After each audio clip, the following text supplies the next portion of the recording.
एक दिन गौतम बुद्ध अपने शिष्यों के साथ भ्रमण कर रहे थे। तभी एक शिष्य ने पूछा, सच्ची मेहनत की क्या परिभाषा है? क्या आप मेरी इस जिज्ञासा का समाधान करेंगे? अवश्य, तुम ये कथा सुनो, इसमें स्वयं मेहनत की परिभाषा जान जाओगे। कहते हुए बुद्ध ने एक कथा प्रारंभ की। किसी गांव में एक किसान रहता था। उसकी थोड़ी सी खेतीबाड़ी थी। उससे उसे जो कुछ भी मिल जाता, उसी से वह अपनी गृहस्थी की गुजर बसर कर लेता था।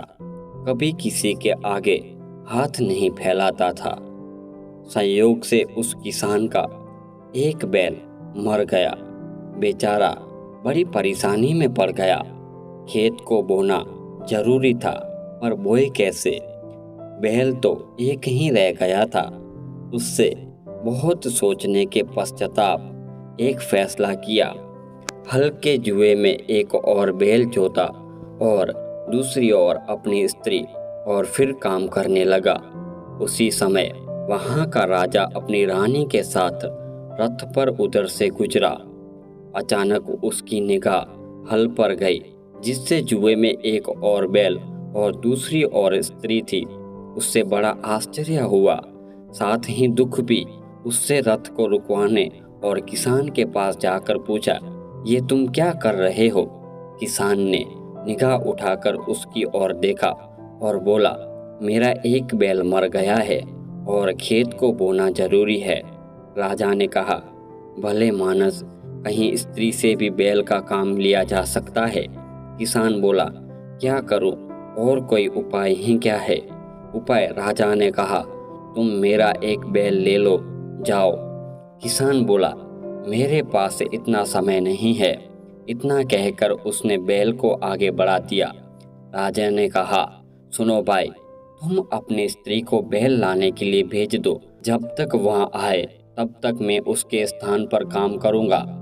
किसान की स्त्री ने कहा, तुम तो बैल देने को तैयार हो, पर तुम्हारी पत्नी ने इनकार कर दिया तो? राजा बोला, नहीं, ऐसा नहीं होगा। किसान राजी हो गया।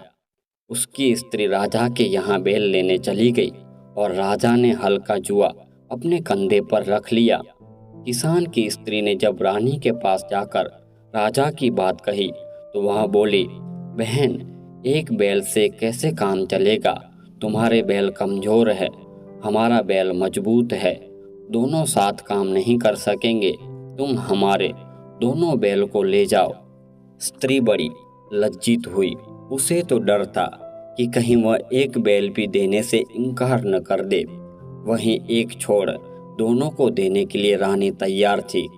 स्त्री बैल लेकर आई और पूरे खेत की बुआई हो गई। कुछ समय बाद फसल उगी। किसान ने देखा तो उसे अपनी आंखों पर विश्वास नहीं हुआ। सारे खेत में अनाज पैदा हुआ, लेकिन जितनी जमीन में राजा ने हल चलाया था और उसका पसीना गिरा था, उतनी जमीन में मोती उगे थे। ये करामत सच्ची मेहनत की थी। जहाँ राजा जनता की सेवा में अपना पसीना बहाता है, वहाँ ऐसा ही फल मिलता है। गौतम बुद्ध कथा समाप्त करते हुए बोले, कहो शिष्य, क्या अब भी तुम्हारी जिज्ञासा शांत नहीं हुई?